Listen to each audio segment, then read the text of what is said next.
Dear student, आज की class में हम आप लोगों के सामने जूनियर असिस्टेंट का पेपर हुआ है। और ये जूनियर असिस्टेंट का पेपर आपका कब हुआ है?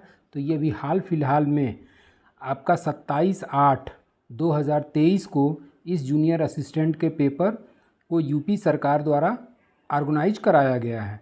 तो ये जूनियर असिस्टेंट का जो पेपर है, इसका एग्ज़ाम डेट था आपका 23/8/2023 और ये 23/8/2023 को जूनियर असिस्टेंट का पेपर आपका सकुशल संपन्न हुआ। और इस पेपर में आपके 30 क्वेश्चन, आपके कितने क्वेश्चन? तो 30 क्वेश्चन हिंदी से रिलेटेड थे। उसके बाद से 15 क्वेश्चन आपका रीजनिंग था और उसके बाद से आपका 20 क्वेश्चन जीके था और 20 क्वेश्चन जीके के अलावा 15 क्वेश्चन कंप्यूटर था और इसके बाद से आपका 20 क्वेश्चन यूपी स्पेशल से था। तो इस तरीके से कुल मिलाकर के जीके जीएस के पार्ट की संख्या कितनी थी? तो कुल मिलाकर के 55 क्वेश्चन था। और ये जूनियर असिस्टेंट का पेपर एग्ज़ाम डेट आपका 23/8/2023 को संपन्न हुआ। अब इस पेपर से आप आंसर की को आसानी से, जीके वाले पार्ट को आसानी से आप लोग मिला सकते हैं। अब इसमें क्वेश्चन पे हम लोग नज़र डालते हैं और ये क्वेश्चन में आपका पहला क्वेश्चन 46 यानी कि शुरुआती दौर में आपके किसके क्वेश्चन दिए हुए हैं? तो शुरुआत में आपके क्वेश्चन हिंदी और रीजनिंग के दिए गए हैं, जिसमें प्रश्नों की संख्या 45 थी और 45 के बाद से 55 क्वेश्चन जो है वो आपके किस पार्ट से हैं? तो 55 क्वेश्चन जो है आपके जीके जीएस को मिला करके हैं। तो अब हम लोग स्टार्ट करते हैं और पहला क्वेश्चन आपका है कि IIHR भारतीय बागवानी और अनुसंधान संस्थान बागवानी के विभिन्न पहलुओं पर बुनियादी रणनीति, प्रत्याशित और व्यवहारिक अनुसंधान के लिए केंद्रक नोडल एजेंसी है। इस संगठन का मुख्य अनुसंधान स्टेशन किस राज्य में स्थित है? तो इसका आंसर हो जाएगा आपका कर्नाटक। और ये कर्नाटक के बंगलुरु में IIHR का मुख्यालय स्थापित है। अब अगले क्वेश्चन पे हम लोग आते हैं और अगला क्वेश्चन आपका है कि निम्नलिखित में किस घटना के बाद वल्लभ भाई पटेल को सरदार की उपाधि मिली थी? तो इसका आंसर हो जाएगा आपका बारदोली सत्याग्रह। और इसी बारदोली सत्याग्रह के बाद बारदोली की महिलाओं ने वल्लभ भाई पटेल को सरदार की उपाधि प्रदान किया था।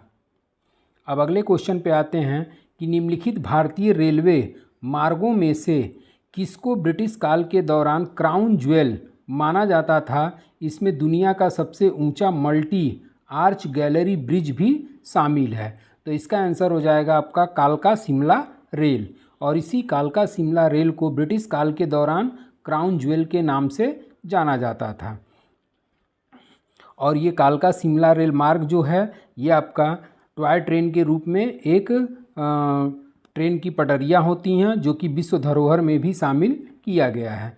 अगला क्वेश्चन कि विष्णु शर्मा द्वारा लिखित प्रसिद्ध पुस्तक पंचतंत्र, जिसमें पशु दंत कहानियाँ शामिल हैं, मुख्य रूप से मौखिक परंपराओं से संबंधित हैं, जो मूल रूप से किस भाषा में लिखी गई हैं? तो यहाँ भाषा पूछ रहा है, तो भाषा आपका जो पंचतंत्र की भाषा थी वो संस्कृत थी।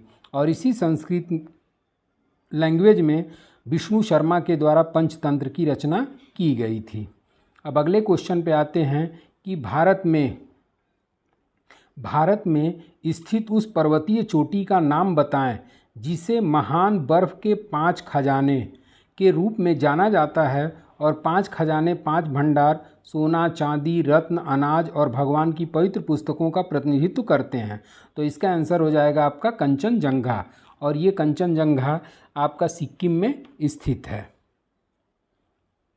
अगला क्वेश्चन कि निम्नलिखित में प्रसिद्ध भारतीय जलप्रपातों और उनसे संबंधित राज्यों का मिलान करें। तो इसका आंसर आपका हो जाएगा,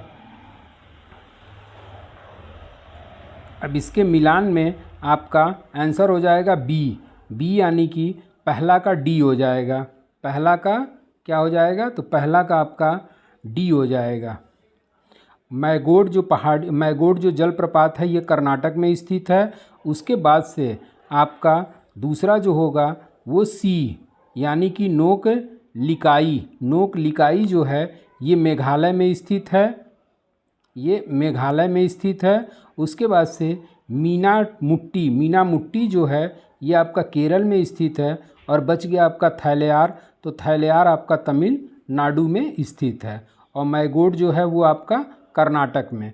तो इस तरीके से आपका आंसर क्या हो जाएगा, तो इसका आंसर हो जाएगा आपका बी, आंसर बी।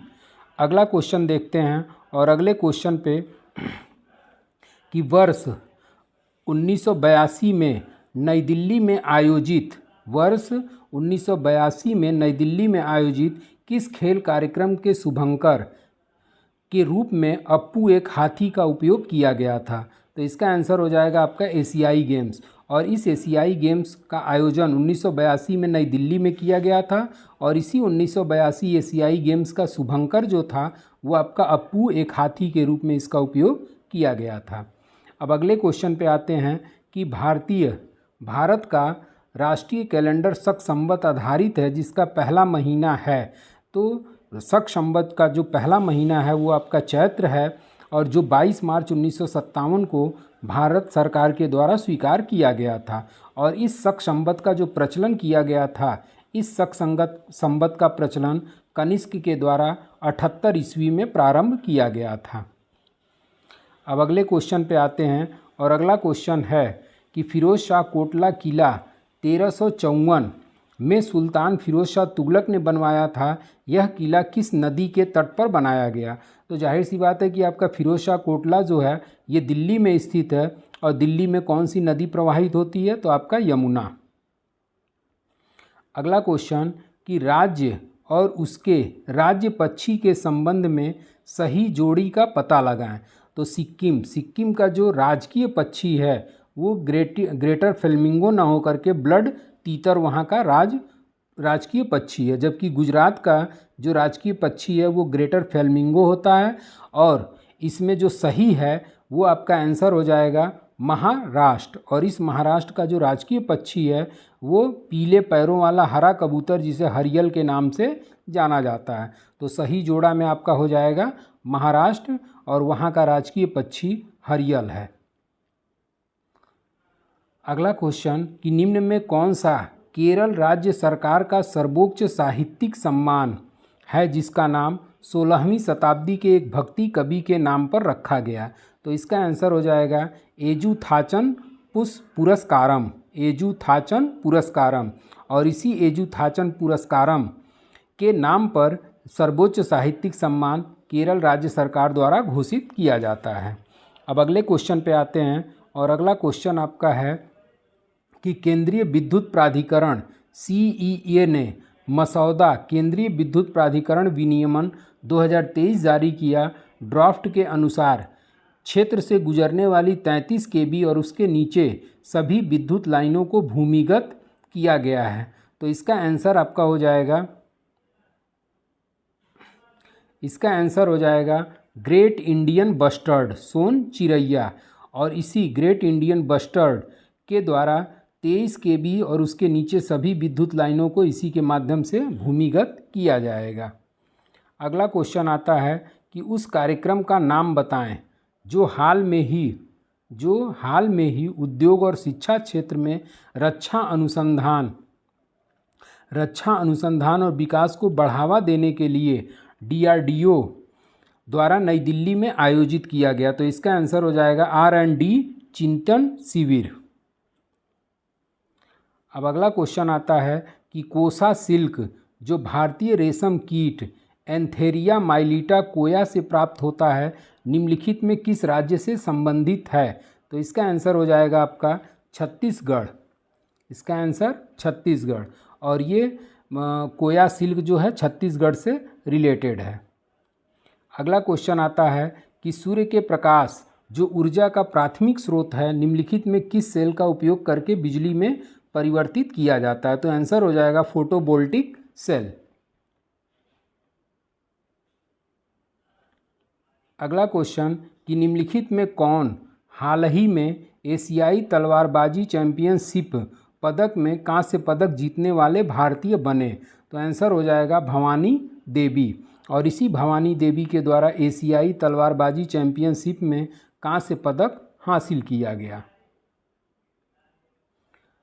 अगला क्वेश्चन कि भारतीय संविधान में किस याचिका का अर्थ सूचित होना या प्रमाणित होना है? तो इसका आंसर हो जाएगा आपका उत्प्रेषण। और इसी उत्प्रेषण की इंग्लिश होती है to be certified. To be certified मतलब उत्प्रेषण का शाब्दिक अर्थ होता है टू बी सर्टिफाइड, और टू बी सर्टिफाइड का मतलब होता है सूचित होना अथवा प्रमाणित होना होता है। अगला क्वेश्चन कि हाल ही में भारत ने निम्नलिखित में किस विदेशी मित्र नौसेना को उसकी नौसैनिक क्षमताओं को बढ़ाने के लिए 1991 में कमीशन किए गए खुखरी क्लास का युद्धपोत INS किरपान उपहार में दिया गया? तो आंसर हो जाएगा आपका वियतनाम। अगला क्वेश्चन कि भारत में मानहानि IPC के किस धारा में परिभाषित किया गया? तो मानहानि जो है आपका IPC की धारा 499 में परिभाषित की गई है, और इसी IPC का निर्माण लॉर्ड मैकाले के द्वारा 1860 में किया गया था। और इस IPC में कुल धाराओं की संख्या 511 है, और ये IPC से रिलेटेड क्वेश्चन आपके परीक्षाओं में 1-2 परीक्षाओं में ज़रूर देखने को मिल जाता है। अगला क्वेश्चन कि नुआखाई एक फसल उत्सव है जो मुख्य रूप से किस राज्य में मनाया जाता है? तो आंसर हो जाएगा आपका ओडिशा। और इसी ओडिशा में नुआखाई फसल उत्सव के रूप में मनाया जाता है, और नुआखाई का शाब्दिक अर्थ हो जाता है नया खाना।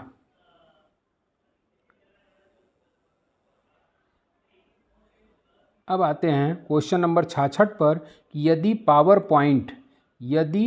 पॉइंट प्रेजेंटेशन में संवेदनशील या गोपनीय डाटा है तो आप फाइल को एन्क्रिप्ट कर सकते हैं और इसे सुरक्षित कर सकते हैं। तो किसके माध्यम से सुरक्षित? तो पासवर्ड के माध्यम से आप सुरक्षित कर सकते हैं। ये आपका जो पार्ट शुरू हो रहा है ये आपका कंप्यूटर बेस्ड वाला है, और इसमें कुछ क्वेश्चन का आंसर आपको मैं प्रोवाइड नहीं करा पाऊँगा, क्योंकि वो क्वेश्चन का आंसर हमको मिल नहीं पाया। बहुत कोशिश किया हमने खोजने की भी, लेकिन वो नहीं मिल पाया, और जितना हमको तैयार था उतना मैं आप लोगों को सॉल्व करा दूंगा। मेरा ये मानना रहता है कि गलत बताने से बेटर है कि आप उस क्वेश्चन को ही टाल जाइए। तो कुछ क्वेश्चन ऐसे आपको कंप्यूटर में 1-2 क्वेश्चन ऐसे मिलेंगे जिसका आंसर मुझे भी नहीं पता है, और इसको मैंने खोजने की भी कोशिश किया लेकिन ये मिल नहीं पाया, और बाकी जो याद था हमने आप लोगों को लाइन बाय लाइन सॉल्व कराते चल रहे हैं।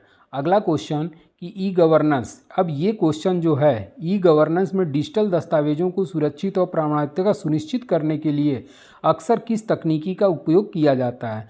हालांकि इस पे मैं 100% श्योर नहीं हूँ, लेकिन साइबर एक्ट के अनुसार ये डिजिटल सिग्नेचर इसका आंसर होगा। अगला क्वेश्चन कि ईमेल एड्रेस के भाग यूज़र नेम और डेनोम नेम चिन्ह द्वारा अलग किया जाता है? तो इसका आंसर हो जाएगा एट द रेट, और इसी एट द रेट के माध्यम से दोनों को अलग किया जाता है। अगला क्वेश्चन आता है कि एक कंप्यूटर में CPU में लाखों बहुत छोटे स्विच होते हैं जिन्हें कहा जाता है? तो इसका आंसर हो जाएगा आपका ट्रांजिस्टर्स। अब अगला क्वेश्चन आता है कि K मीन्स एल्गोथ्रीम एक एल्गोथ्रीम है। ये आपका क्वेश्चन मैं इसको सॉल्व नहीं करा पाऊँगा, इस पे डाउट हमें बरकरार है। अगला क्वेश्चन कि माइक्रोसॉफ्ट वर्ड जैसे वर्ड प्रोसेसिंग सॉफ्टवेयर की कौन सी विशेषता दस्तावेज शीर्षकों के आधार पर अंतर्वस्तु कंटेंट की तालिका बनाने में सक्षम है? तो इसका आंसर हो जाएगा आपका C spelling and grammar check.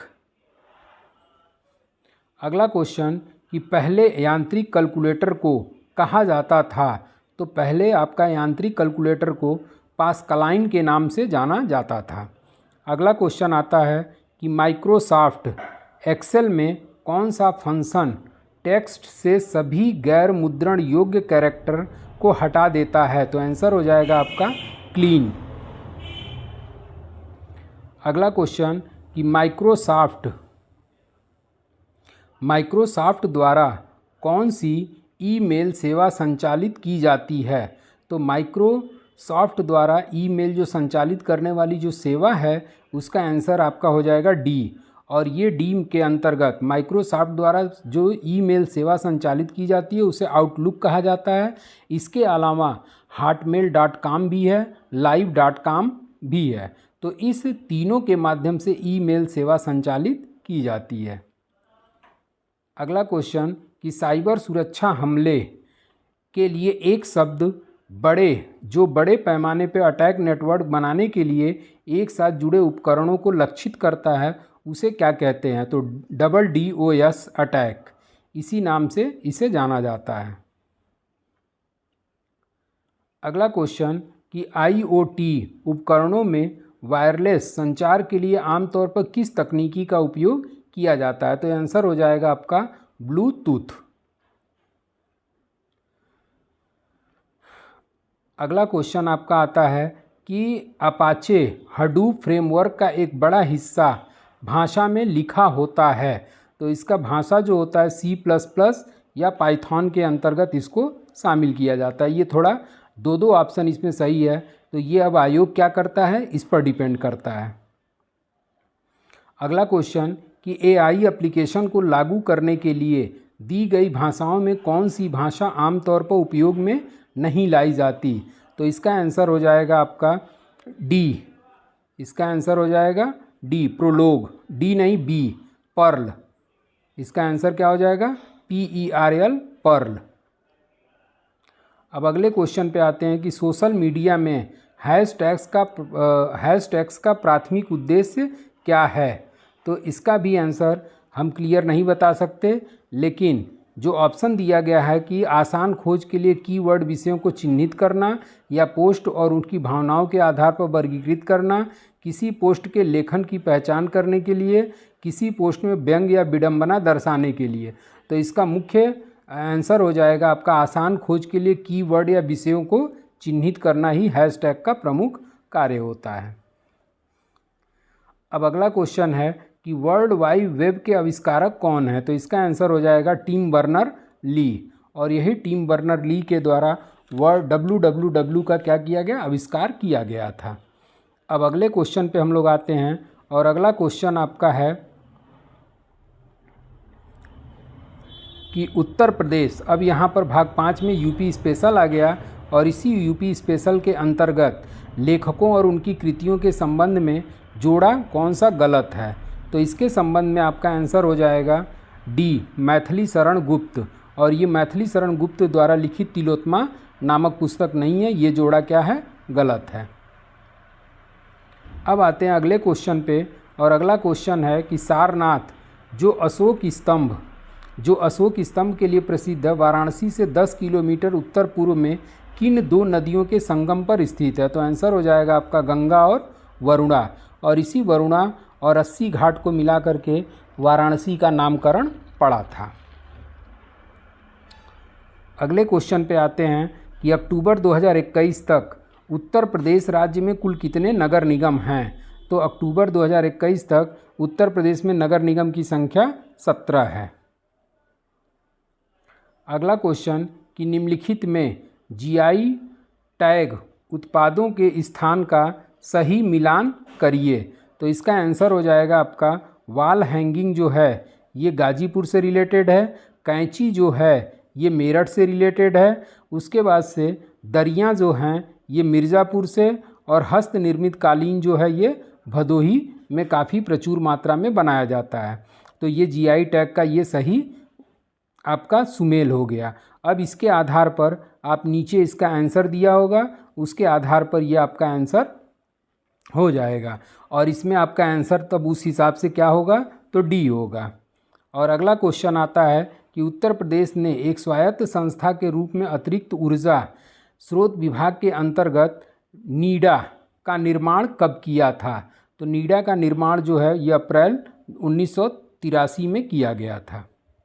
अगला क्वेश्चन कि वर्ष 1909 में आगरा में आयोजित उत्तर प्रदेश कांग्रेस के सामाजिक सम्मेलन की अध्यक्षता किसने किया? तो इसका आंसर हो जाएगा मोतीलाल नेहरू।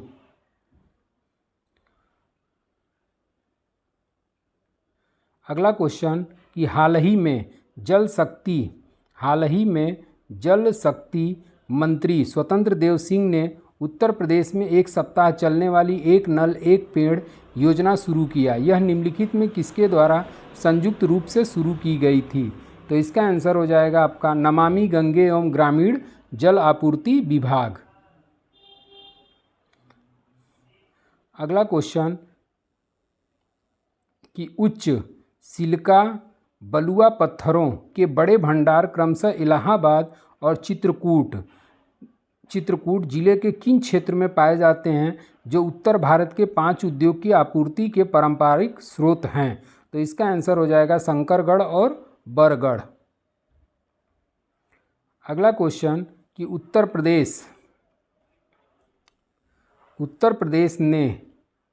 प्रदेश ने आईटी, टेक्सटाइल, हस्तशिल्प एवं गैर पारंपरिक ऊर्जा जैसे विभिन्न क्षेत्रों को पूरा करने के लिए राज्य में कितने सेज का मतलब होता है स्पेशल इकोनॉमिक जोन, जिसका हिंदी हो जाएगा विशेष आर्थिक क्षेत्र, की मंजूरी प्रदान किया? तो आंसर हो जाएगा आपका 31।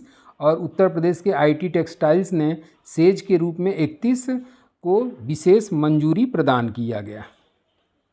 अगला क्वेश्चन कि लखनऊ में स्थित रूमी दरवाज़ा की ऊंचाई कितनी है? तो आंसर हो जाएगा आपका 60 फीट, और ये रूमी दरवाज़ा आपका लखनऊ में स्थित है।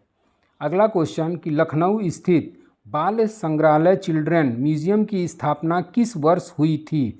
तो इसका आंसर आपका हो जाएगा 1957 में इसी चिल्ड्रेन म्यूजियम की स्थापना लखनऊ में की गई थी। अगला क्वेश्चन कि हाल ही में नोएडा शासी निकाय में किस सड़क का नाम बदल करके गोयनका मार्ग किया गया? तो आंसर हो जाएगा अमलतास रोड, और इसी अमलतास रोड का नाम बदल करके आपका रामनाथ गोयनका मार्ग कर दिया गया। अगला क्वेश्चन कि बीर अब्दुल हमीद फॉरेस्ट वन्य जीव एवं पर्यावरण संरक्षण पुरस्कार किस वर्ष प्रारंभ किया गया? तो इसका आंसर हो जाएगा आपका 2012-13। अगला क्वेश्चन कि कानपुर में स्थित लाल इमली किस प्रकार के वस्त्र के लिए प्रसिद्ध थी? तो आंसर हो जाएगा आपका वूलन, ऊनी वस्त्र उद्योग के लिए कानपुर में स्थित लाल इमली विशेष तौर पे फेमस मानी जाती है। अगला क्वेश्चन कि निम्नलिखित में किस नृत्य शैली में एक महिला नर्तकी नृत्य करते समय अपने सिर के ऊपर रोशन दीपकों का एक स्तंभ संतुलित करती है? तो आंसर हो जाएगा आपका चरकुला। अगला क्वेश्चन कि आधुनिक उपयोग के लिए टेबल वेयर जैसे उच्च चमक वाली विशेषकृत चमत्कार वस्तुओं उत्तर प्रदेश के निम्नलिखित में किस क्षेत्र में उत्पादित होती हैं? तो आंसर हो जाएगा आपका सहारनपुर और मुरादाबाद।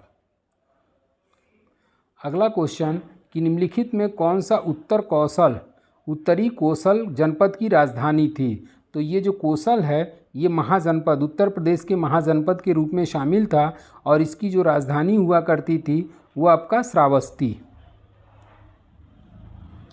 अगला क्वेश्चन कि देवगढ़ में स्थित गुप्त काल का दशावतार मंदिर जो भगवान विष्णु को समर्पित है, अपनी वास्तुकला शैली के कारण उत्तर भारत में सबसे प्राचीन ज्ञात है। तो इसका आंसर हो जाएगा आपका 64 योगिनी मंदिर। निम्नलिखित में किस जानवर की रक्षा करने के लिए हस्तिनापुर वन्य जीव अभयारण्य की स्थापना 1986 में की गई? तो इसका आंसर हो जाएगा आपका दलदल हिरण, और इसी दलदल हिरण की रक्षा करने के लिए 1986 में हस्तिनापुर वन्य जीव अभयारण्य की स्थापना की गई थी। अगला क्वेश्चन आता है लास्ट क्वेश्चन कि फतेहपुर सीकरी को पहले फतहाबाद के नाम से जाना जाता था।